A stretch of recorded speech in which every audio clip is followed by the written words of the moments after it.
오늘 우리가 함께 읽은 본문의 말씀은 아브라함에 대한 이야기죠. 히브리서 11장에 여러 인물들이 등장하는데 그 중에서도 특별히 보시면 아브라함에 대한 이야기가 가장 많은 분량을 차지하고 있다는 것을 여러분 보게 될 것입니다. 그도 그럴 것이 유대인들에게 있어서 이 아브라함은 가장 존경받는 인물이기 때문에 그렇습니다. 여러분 복음서를 읽어보시면 예수님 당시에 유대인들이 자신들이 아브라함의 자손이라는 것을 굉장한 자랑으로 여기며 살았다는 것을 우리는 확인할 수가 있습니다. 유대인에게만 그런가? 그렇지 않습니다. 여러분 신약 성경에서 아브라함은 우리의 믿음의 조상, 믿음의 모델로 항상 제시되는 그런 인물입니다. 흥미로운 것은 행위가 아니라, 우리의 행위가 아니라 오직 믿음으로 의롭다함을 받는다라는 것을 강조하는 로마서나 갈라디아서에서도, 그리고 행함이 없는 믿음은 죽은 믿음이다라고 강조하는 야고보서에서도 동일하게 아브라함을 그 예로 들고 있다 하는 사실입니다. 그리스도인으로서의 우리의 믿음과 또 행위의 모델, 그가 바로 아브라함이라 하는 것이죠. 범위를 더 넓혀보자면 여러분 잘 알다시피 이슬람 세계에서도 아브라함은 모든 모슬림들이 추앙하는 그런 인물이죠. 그러니까 유대교나 기독교나 이슬람교 모두 아브라함은 육신의 조상이자 믿음의 조상이요 또 존경의 대상이 되는 그런 인물인 것입니다.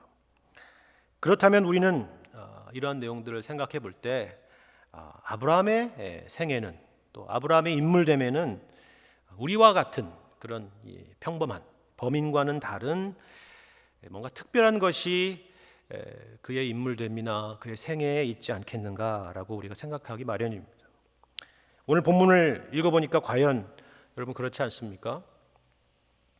상황과 형편이 녹록치 않은 현실 속에서 믿음으로 그 모든 난관들을 뚫고 갔던 그런 인물, 갈 바를 알지 못하고도 순종하여 그 길을 걸어갔던 사람, 이방의 땅에 있는 것 같이 약속의 땅에 거주하면서 집이 아닌 텐트에서, 장막에서 살았던 나그네와 같은 인생을 살았던 사람, 눈앞에 하나님의 약속이 나타나지 않아도 믿음으로 하나님이 계획하시고 지으실 터가 있는 그 성을 바라봤던 사람, 그리고 이러한 삶은 그의 평생에 발려졌던 사라도 예외가 아니었다는 것을 말해주고 있기 때문입니다. 누가 봐도 이 내용을 읽어보시면 정말 이 아브라함은 신앙적으로 훌륭한 인생, 그리고 멋진 인생을 산 사람이구나라고 이야기하지 않을 수 없을 것입니다. 그렇다면 정말 아브라함은 그와 같은 인생을 살았는가? 여기 나와 있는 것과 같은 인생, 정말 그렇게 불굴의 의지와 믿음을 가지고 한평생 흔들림 없이 꿋꿋하게 그렇게 살아봤는가 하는 그런 생각이 들죠. 하나님의 말씀을 의심하는 얘기가 아니라 정말 그런가 하는 것입니다. 왜냐하면 만일 정말 그렇다라고 하면 아이러니하게도 여기 등장하는 아브라함의 이야기는 우리가 감히 범접할 수 없는, 도달할 수도 없는, 말 그대로 현실의 사람이 아니라 이상적인 한 인물, 그런 남의 이야기가 되어버리기 때문입니다. 하지만 히브리서 11장에서 여러 믿음의 인물들을 등장시키는 이유는 그들이 위대하다라는 이야기를 하려는 것이 아닙니다. 그들이 우리와 같은 길을 걸어갔다, 그 이야기를 하려고 등장시키는 것입니다. 너희가 지금 경험하는 현실과 그들이 경험했던 현실이 결코 다르지 않았다, 그 이야기를 하려는 것입니다. 만일 우리가 이 아브라함에 대해서 이야기하는 이 내용 가운데서도 그와 같은 히브리서에서 강조하는 그런 의미의 공통점을 발견하지 못한다면 우리는 본문을 정말 잘못 읽게 되는 것입니다. 그렇다면 왜 이 히브리서에서는 아브라함의 생애를 이와 같은 방식으로 묘사하고 있는가? 아브라함에 대해서 말하고 있는 다른 성경과는 과연 어떤 차이가 있고, 본문에서 아브라함을 특별히 이렇게 묘사한 그런 근본적인 이유는 무엇인가 하는 것을 우리는 생각해 봐야 할 것입니다. 이것이 바로 오늘 이 시간 이 본문의 말씀에서 우리가 풀어가야 될 중요한 숙제인 것입니다. 여러분, 아브라함의 이야기는 창세기 11장 후반부부터 25장에 걸쳐서 등장합니다. 물론 11장 후반부는 아브라함의 아버지 데라의 족보와 몇 가지 가족사에 대한 이야기가 나오는 내용입니다. 아브라함의 이야기가 본격적으로 등장하는 것은 우리가 잘 알다시피 창세기 12장에서부터 시작되죠. 하나님께서 아브라함에게 갑자기 나타나셔서 너의 고향과 친척과 아비 집을 떠나서 내가 내게 지시할 땅으로 가라 라고 말씀하신 그 부르심이 시작입니다. 이것이 바로 오늘 본문의 8절에서도 아브라함이 부르심을 받았다라고 하는 그 말씀의 이야기입니다. 아브라함이 믿음의 조상이라는 이야기는 우리도 이와 같이 동일한 부르심을 받았다 하는 의미입니다. 예수 믿는 사람이라면 한 명도 예외 없이 아브라함과 같은 동일한 부르심을 받게 됩니다. 그럼 어떤 면에서 그렇습니까? 먼저 하나님의 주권적인 부르심이라는 차원에서 그렇습니다. 아브라함이 하나님을 찾은 것이 아닙니다. 모태신앙은 더더욱 아닙니다. 오히려 그의 아버지 데라는 여호수아의 설명에 따르자면 우상을 섬기던 사람으로 보입니다. 그랬던 아브라함이 하나님을 믿는 사람이 된 것입니다. 어떻게 그렇게 되었습니까? 성경에는 아무런 설명이 없습니다. 그저 아브라함의 이야기는 갑자기 하나님이 등장하셔서 그에게 떠나라 이렇게 말씀하셨고 아브라함은 거기에 순종하는 이야기로 시작되는 것입니다. 이것은 마치 예수님께서 니고데모에게 거듭남에 대해서 설명하시는 그런 내용과 비슷하다 생각이 됩니다. 니고데모가 예수님에게 묻죠. 사람이 어떻게 거듭날 수 있습니까? 또 어머니 뱃속에 들어가서 나온단 말입니까? 이런 질문을 하게 됩니다. 예수님의 대답은 이것이었습니다. 바람이 임의로 불매 내가 그 소리는 들어도 어디서 와서 어디로 가는지 알지 못하나니 성령으로 난 사람도 이와 같으니라 말씀합니다. 여러분, 이게 무슨 말입니까? 바람은 보이지 않지만 그 바람이 만들어내는 것들은 우리가 감각할 수 있다 하는 것입니다. 성령으로 난 사람도 이와 같다. 우리가 한 사람이 어떻게 거듭나는지에 대해서는 이성적으로, 과학적으로, 합리적으로 설명할 수는 없어도 그 결과는, 그 거듭남이 만들어내는 결과는 확인할 수 있다 하는 것입니다. 거듭남이라는 것은 여러분 그 표현 자체가 수동태잖아요. 그렇죠? 제가 거듭납니다가 아니라 거듭난 자체가 그 표현 자체에서 보듯이 우리가 만들어내는 것이 아니라 성령 하나님께서 우리 가운데 행하시는 일이요, 우리는 그 거듭남의 생명의 결과를 확인할 뿐이라 하는 겁니다. 그 안에 정말 생명이 있다는 그런 증거들을 우리가 가지고 있을 뿐이라는 것이죠. 아브라함이 그와 같다고 말하죠. 아브라함은 부르심을 받았을 때에 순종하여 장래의 유업으로 받을 땅에 나아갔다 하는 것이 바로 그것입니다. 부르심이 시작이고 순종하여 나아갔다는 것은 그에 따른 반응인 것입니다. 그러니까 아브라함이 순종하여 나아갈 수 있었다라는 것은 하나님께서 아브라함에게 이처럼 생명을 주셨다라는 증거이며 결과이지, 그것이 하나님의 부르심의 원인이 된 것이 아니라는 것입니다. 여러분, 이 순서를 헷갈리시면 안 되는 것입니다. 그런데 여러분 중에는 혹시 이런 생각을 가지고 계실지도 모르겠습니다. 나는 아브라함과 같은 그런 경험이 없는데, 그렇죠? 하나님이 나타나신 적도 없고 부르신 적도 없다. 그럼 나는 아직 구원받지 못한 사람인가? 나는 아직 그 부르심을 경험하지 못한 사람이 아닌가? 그런 생각이 들죠. 그렇지 않습니다. 여기 부르심이라는 것은 모두에게 각자 다양한 형태로 나타납니다. 어떤 사람은 진짜 꿈이나 환상 가운데서 하나님이 나타나셔 가지고 그를 항복시킬 수도 있습니다. 또 어떤 사람은 교회를 다니는 친구나 가족의 영향 아래서, 또 그들의 전도를 통해서, 아니면 그 친구나 가족들의 모습에 감동을 받거나 영향을 받아서 신앙생활을 한 사람도 있을 겁니다. 또 어떤 사람은 책을 읽다가, 꼭 신앙서적이 아니고 성경이 아니더라도 책을 읽다가 갑자기 큰 충격을 받아서 신앙생활을 시작하는 사람도 있을 수 있습니다. 아니면 무심코 교회에 갔는데 마침 그날의 메시지가 충격으로 다가온 사람도 있을 것입니다. 또 어떤 사람은 누군가 사랑하는 사람의 죽음을 곁에서 경험하고 신앙생활을 시작한 사람도 있을 겁니다.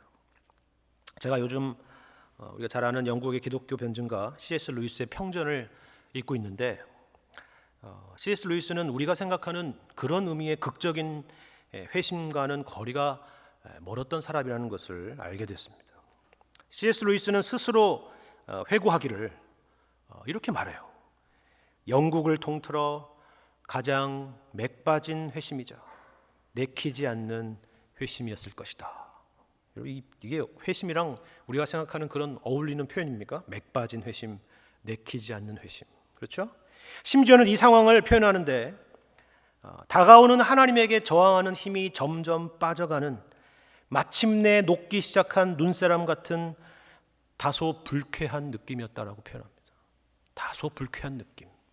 여러분 이게 우리는 항상 회심하면 눈물과 감격과 이런 느낌인데 C.S. 루이스가 표현한 이 정직한 표현들을 보시기 바랍니다.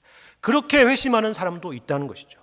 그러니까 하나님의 부르심이라는 것은 이처럼 사람들마다 다양한 모양 그리고 다양한 모습으로 나타날 수 있다는 것입니다. 하지만 그 부르심의 본질은 누구에게나 동일합니다. 그게 무엇입니까? 여러분 오늘 10절의 말씀과 같습니다. 10절을 보시면 이런 내용의 말씀이 있죠.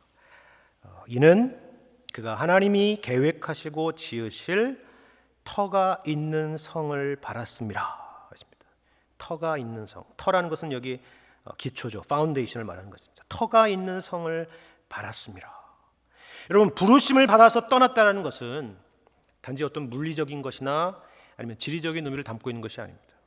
아브라함이 갈대아 우르를 떠난 것은 우리식으로 말하자면 이민을 갔다거나 아니면 무슨 속세를 떠났다거나 하는 그런 식의 이야기가 아닙니다. 떠났다라는 말의 의미를 방금 읽은 이 10절의 말씀을 바탕으로 여러분 거꾸로 유추해 보시길 바랍니다. 그것은 내가 가지고 있는 것, 내가 의지하며 살고 있는 것이 영원하지 않다는 것을 알았다는 것입니다. 그것이 바로 터가 될 수 없다는 것을 알았다는 것입니다. 그러니까 그곳을 떠나서 터가 있는 성, 다시 말해서 갈대아 우르라는 겉으로는 멀쩡하지만 영원하지 않을 그 성을 떠나서 단단한 토대, 흔들리지 않는 그런 기초가 있는 도시, 그 기초가 있는 나라를 향해서 떠났다라는 그런 의미를 갖고 있는 것입니다. 이건 물론 영적인 의미입니다.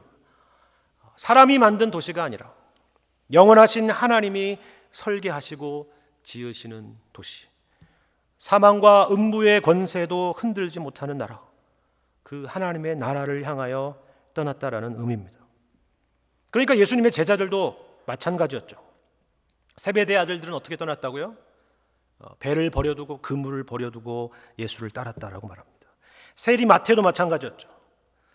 그와 같은 직업들이 의미가 없다는 얘기가 아니라, 그런 이원론적인 이야기를 하는 것이 아니라 영적인 의미로 말씀드리는 것입니다. 이 모든 것들은 이 땅에서 우리의 생계를 지탱해 줄 수는 있습니다. 하지만 그것이 영혼을 책임져 줄 수는 없습니다. 그런데 생명 되신 예수님께서 그들 앞에 나타나신 것입니다. 이것보다 소중한 것은 없는 것입니다. 이것이 바로 제자들이 모든 것을 버리고 떠났다, 모든 것을 버리고 예수를 쫓았다라고 하는 것의 의미인 것입니다. 아브라함과 동일한 부르심이고 우리와 동일한 부르심입니다. 우리도 마찬가지죠. 우리가 예수님을 믿게 된 것은 예수 안에 있는 영원한 생명 때문입니다. 다시 말해서 우리 인생의 유한함을 알기 때문입니다. 우리가 가진 생명, 우리가 가진 재산과 명성과 건강, 내가 가진 직업과 사람들의 인정과 내가 그동안 쌓아 올린 업적들이 영원하지 않다는 것. 그것이 우리 영혼과 생명의 궁극적인 파운데이션이 될 수 없다는 것을 성령께서 우리에게 깨닫게 하셨기 때문입니다. 우리가 설교 후에 함께 부를 찬송과 같은 겁니다. 이 몸의 소망 뭔가 우리 주 예수뿐일세. 우리 주 예수 밖에는 믿으리 아주 없도다. 주 나의 반석이시니 그 위에 내가 서리라. 그 위에 내가 서리라. 예수님만이 나의 인생의 참된 기초다, 터다, 토대다, 반석이시다 라고 고백하는 그런 고백을 갖고 있는 것이죠. 바로 이 찬송의 고백이 우리 모두의 고백이고 우리 모두의 고백이었죠. 그래서 아무것도 가진 것이 없지만 오히려 우리가 가지고 있는 것을 다 잃게 된다 할지라도 마치 세상을 다 가진 사람처럼 기뻤던 경험들이 있으셨을 것입니다. 그것이 아브라함의 처음 부르심의 경험이요, 우리 모두의 경험이었을 것입니다. 그리고 그 이후에는 어떤 일이 펼쳐졌습니까? 꿈만 같은 날들이 펼쳐졌습니까? 매일매일 주님과 동행하는 기쁨과 찬송이 끊이지 않는 그런 형통하고 평안한 날들이 여러분의 신앙생활 생애 가운데 여러분 펼쳐지셨습니까? 지금도 그것은 변함이 없으십니까? 그렇습니까? 환경은 그렇다 치죠. 어차피 우리가 우리 주변의 환경이나 상황까지 컨트롤할 수 있는 것은 아니기 때문입니다. 그래도 그 상황 속에서 여러분은 항상 믿음을 잃지 않고 흔들림 없이 꿋꿋하게 주님만 바라보며 사셨습니까? 그렇습니까? 아브라함은 어땠을까요? 우리 창세기 12장 말씀을 보면서 한번 확인해 보겠습니다. 아브라함의 믿음의 생애의 시작을 설명하는 창세기 12장 말씀입니다. 창세기 12장 1절 이하의 말씀 한번 확인해 보시기 바랍니다. 그리고 방금 말씀드린 것처럼 히브리서에서 표현되고 있는 내용과 어떤 차이가 있는지를 생각해 보시기 바랍니다. 여호와께서 아브라함에게 이르시되 너는 너의 고향과 친척과 아버지의 집을 떠나 내가 내게 보여줄 땅으로 가라. 내가 너로 큰 민족을 이루고 내게 복을 주어 내 이름을 창대하게 하리니 너는 복이 될지라. 너를 축복하는 자에게는 내가 복을 내리고 너를 저주하는 자에게는 내가 저주하리니 땅의 모든 족속이 너로 말미암아 복을 얻을 것이니라 하신지라. 이에 아브라함이 여호와의 말씀을 따라 갔고 롯도 그와 함께 갔으며 아브라함이 하란을 떠날 때에 75세였더라. 말씀드린 것처럼 아브라함이 부르심을 받는 장면이죠. 그런데 여기서 한 가지 우리 눈에 약간 갸우뚱할 만한 대목이 하나 있습니다. 그게 뭐냐면 아브라함이 어디를 떠날 때라고 되어 있죠? 4절에 하란을 떠날 때입니다. 하란을 떠날 때.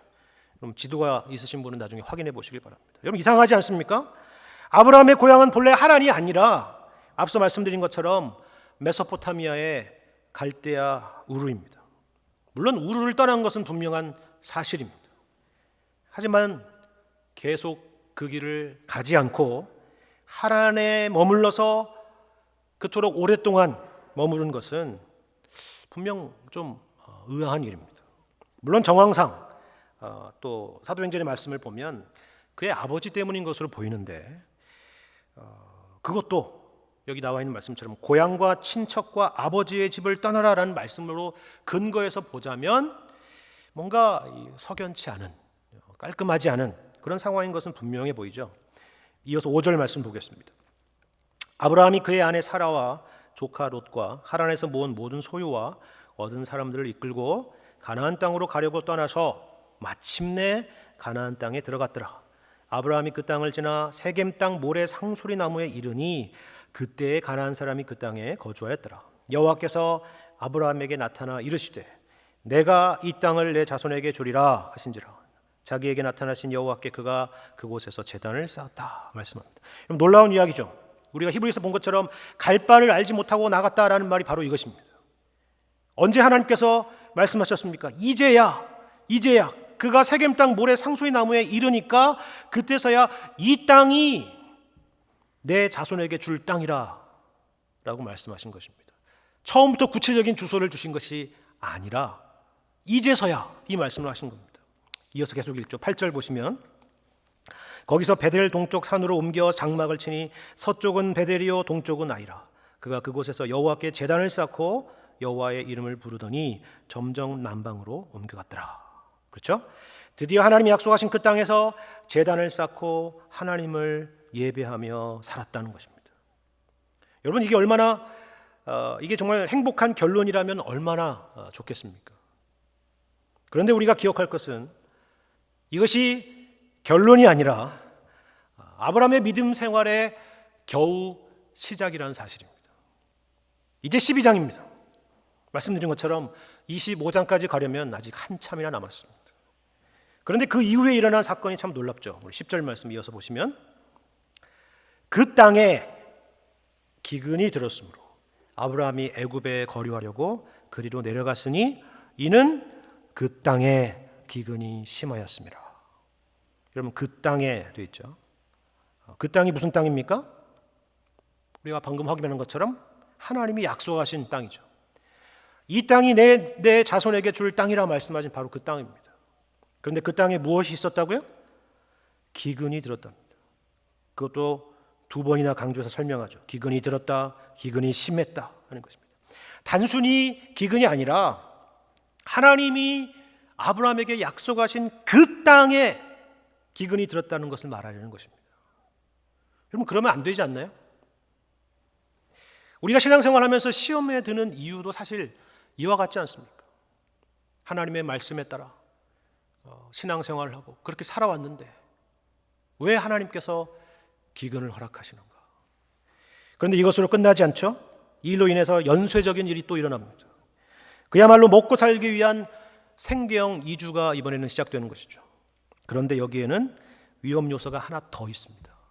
이어서 11절의 말씀을 보시면 그가 애굽에 가까이 이르렀을 때에 그의 아내 사라에게 말하되 내가 알기에 그대는 아리따운 여인이라 애굽 사람이 그대를 볼 때에 이르기를 이는 그의 아내라 하고요 나는 죽이고 그대는 살리리니 원하건대 그대는 나의 누이라 하라. 그러면 내가 그대로 말미암아 안전하고 내 목숨이 그대로 말미암아 보존되리라. 이건 무슨 말씀입니까? 하나님의 약속은 온데간데 없어지고 하나님을 말씀을 따라서 순종하고 의지했던 모습은 온데간데 없어지고 내가 그대로 말미암아 안전하고 내 목숨이 그대로 말미암아 보존되리라. 아브라함은 비겁해졌습니다. 내가 결국 이러려고 고향을 떠났던가 하는 그런 생각이 드는 그런 상황이 펼쳐지게 된 거죠. 바로 이런 내용 가운데 우리가 처음에 제가 말씀드린 히브리서 말씀을 통해서 확인했던 그런 아브라함의 믿음은 과연 어디에 있습니까?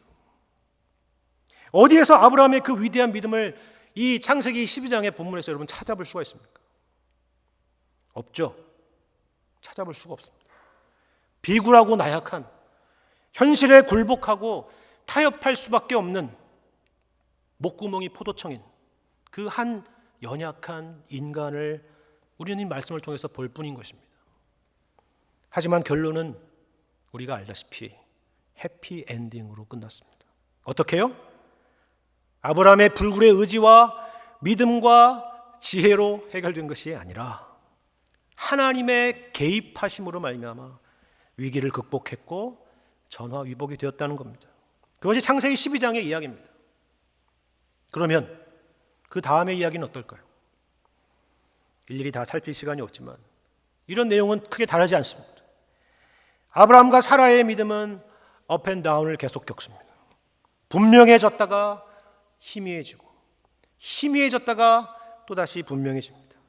세상에 없는 믿음의 사람 같다가도 또 반대로 지극히 인간적인 모습이 나타나기도 합니다.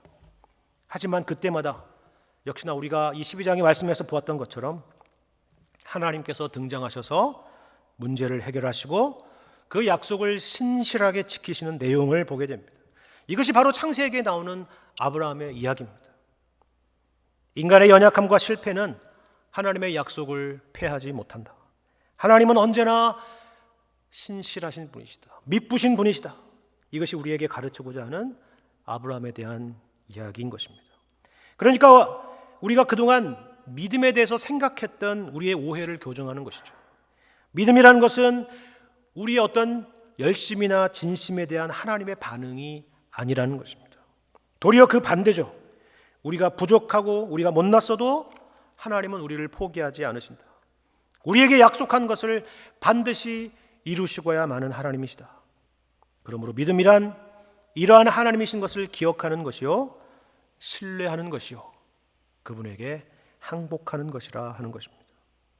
이런 맥락에서 오늘 우리가 함께 읽은 본문의 히브리서 말씀은 창세기의 이야기와 상반된 이야기가 아니라는 것을 여러분이 알게 될 것입니다. 아브라함이 멋있고 훌륭한 그런 믿음의 사람으로 묘사되고 있는 것, 그것은 바로 아브라함의 평소의 됨됨이를 말하려고 하는 것이 아니라 그 아브라함을 아브라함 되게 하신 하나님을 말하려는 것입니다. 아브라함이 만났던 여러 인생의 어려움에도 불구하고 그의 신앙의 여정이 위협받는 여러 상황들을 만났음에도 불구하고 하나님은 처음에 그를 부르신 그 목적을 이루시고야만은 하나님이라 하는 겁니다. 이게 아브라함의 이야기고 성경에서 동일하게 우리에게 말씀하고자 하는 이야기입니다. 하나님은 우리를 버리지 않으신다. 하나님은 우리를 포기하지 않으신다. 하나님의 의지와 열심이 우리를 향하신 이 거룩한 목적을 이루고야 만다. 이것이 바로 성경이 말하고자 하는 이야기입니다. 그런데 사실 우리는 그럴 가치가 전혀 없는 존재입니다. 여러분, 제가 창세기 12장을 읽었지만 아브라함 이전의 창세기 이야기를 여러분 생각해 보시길 바랍니다. 뭐가 있었습니까? 거기에는 노아의 홍수와 바벨탑 사건이 있었습니다.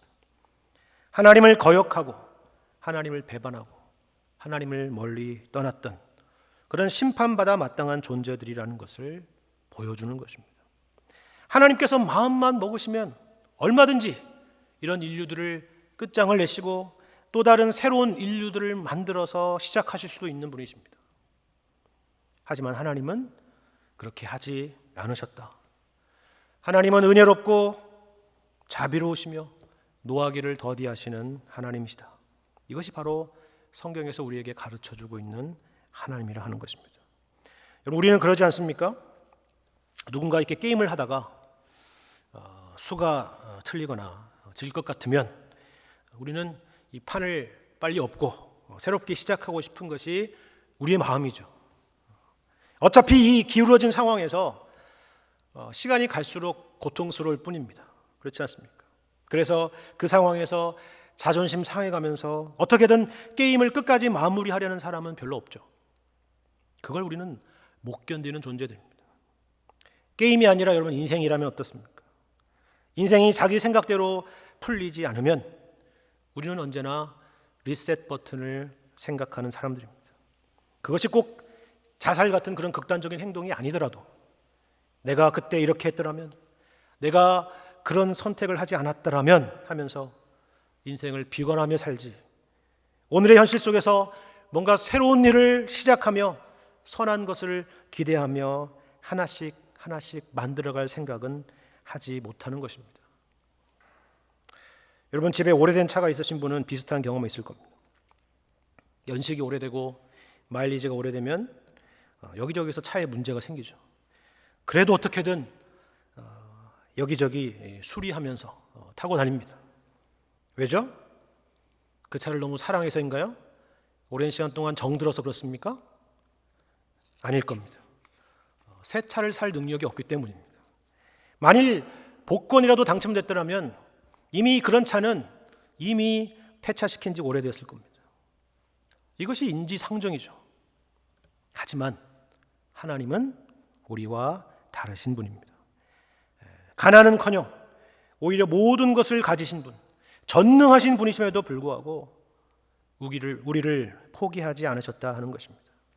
우리를 포기하지 않으시고 우리를 버리지 않으시고 리셋 버튼을 누르지 않으시고 우리를 대신해서 새로운 인류를 만드시지 않으시고 참으시고 또 참으셨다. 마침내는 아예 이 실패한 인류의 역사 가운데로 친히 들어오셨다.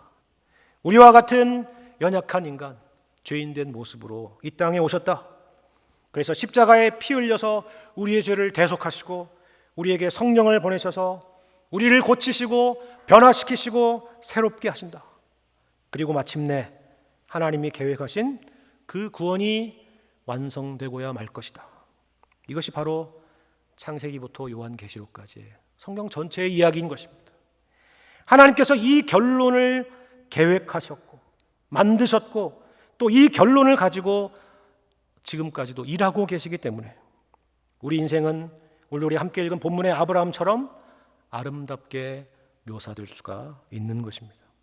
아브라함이나 사라가 대단해서가 아니라 도리어 그들은 그 반대의 삶을 살았지만 하나님께서 포기하지 않으시고 실패하지 않으시기 때문입니다. 오늘 12절의 말씀과 같죠? 12절의 말씀을 보시면 이렇게 말씀합니다. 이러므로 죽은 자와 같은 한 사람으로 말미암아 하늘의 허다한 별과 또 해변의 무수한 모래와 같이 많은 후손이 생육하였느니라. 그렇습니다. 이것이 바로 아브라함과 사라에 대한 정확한 묘사죠.